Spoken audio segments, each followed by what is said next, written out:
ஓம்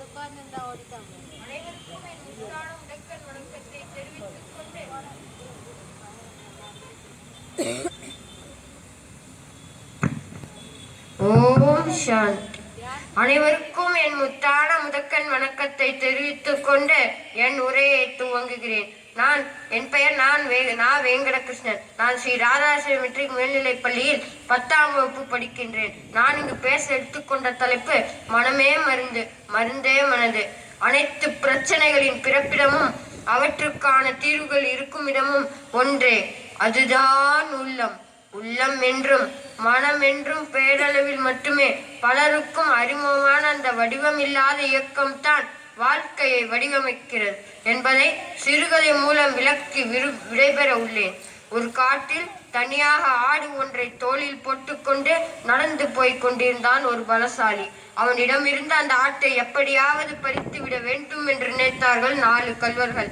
நேரடியாக இவனுடன் மோதினால் எலும்புகளை எண்ணி விடுவான். எனவே தந்திரமாகத்தான் இவனை ஜெயிக்க வேண்டும் என்ற முடிவுக்கு வந்தனர். எனவே அவன் முன்னே சென்று 10 அடி இடைவெளிக்கு ஒருவராக நின்று கொண்டு விட்டனர். முதல் திருடன், அண்ணே அண்ணே, ஓனாயை தோளில் போட்டு கொண்டு எங்கே போறீங்க என்றான் உரத்த குரலில். டேய், இது ஓனாய் இல்லை, ஆடு என்று அதற்கு அவன் பதில் கூறிவிட்டு மேலும் நடந்தான். 2வது திருடனை அவன் நெருங்கியவுடன் ஆடு ஆடு என்று அவன் ஓனாய் ஓனாய் என்று அவன் கத்த, பலசாலிக்கு நாம் தூக்கி கொண்டு போவது ஆடு, இவர்கள் கண்ணுக்கு ஓனாய் போல தெரிகிறதோ என்று சந்தேகம் வந்தது. 3வது திருடனை அவன் நெருங்கியவுடன் அவன் ஓனாய் ஓனாய் என்று குரல் கொடுக்க, பலசாலிக்கு நாம் தூக்கி கொண்டு போவது ஓனாய்தானோ என்ற சந்தேகம் வந்தது. 4வது திருடனை அவன் நெருங்கியவுடன் அவன் ஓனாய் ஓனாய் என்று குரல் கொடுக்க, அவன் சகாக்களும் அவனுடன் சேர்ந்து கொண்டு ஓனாய் ஓனாய் என்று குரல் கொடுக்க, பலசாலிக்கு நாம் தூக்கி கொண்டு போவது ஓனாய்த்தான் போலும் என்று பயந்து போய் கீழே தள்ளி விட்டு ஓட்டம் பிடித்தான் அந்த பலசாலி. நம் வாழ்க்கையும் இப்படித்தான். நம்மால் ஒரு காரியம் முடியும் என்று நம்பிக்கையோடு இருப்போம். ஆனால் கூட இருப்பார்கள் நேர்மாறாக எதனையாவது செய்து மனதை பாலடித்து விடுவார்கள். நகைச்சுவை என்ற பெயரிலும் இந்த முயற்சி நடக்கும். யாராவது பாட ஆரம்பித்தால் உடனே ரெடிமேடாக ஒரு ஜோக் அடிப்பார்கள். டேய், கழுதை வந்திட போகுது. இது மாதிரியான நெகட்டிவான எண்ணங்கள் உங்களுக்கு ஏற்படாமல் இருக்க வேண்டும் என்றால் தயவு செய்து நெகட்டிவான எண்ணங்கள் சொல்கிறவனை பார்க்காதீர்கள். அவன் சொல்வதை கேட்காதீர்கள்.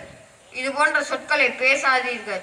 இதை ஒரு விரதமாகவே எடுத்துக்கொள்ளுங்கள். உலகில் ஒருவருக்கும் இன்னொருவருக்கும் மனதின் ஆற்றலிலே, மூளையின் ஆற்றலிலே எந்த விதமான வேறுபாடும் கிடையாது. இதை பலரும் புரிந்து கொள்வதில்லை.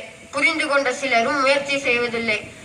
சரியாக பயிற்சி எடுப்பதில்லை. எல்லாம் சரியாக இருக்குமானால் நாம் விண்ணையும் அளக்கலாம். எனவே உங்கள் மனதை நீங்கள் இயக்கினால்தான் உங்களால் சிகரங்களை தொட முடியும். உங்கள் மனதை வேறொருக்க ஒருபோதும் அனுமதிக்க கூடாது. இந்த ஆதார விதிக்கான உதாரணம் தான் இந்த ஆட்டுக்குட்டி கதை என்று கூறி விடைபெறுகிறேன். நன்றி, வணக்கம்.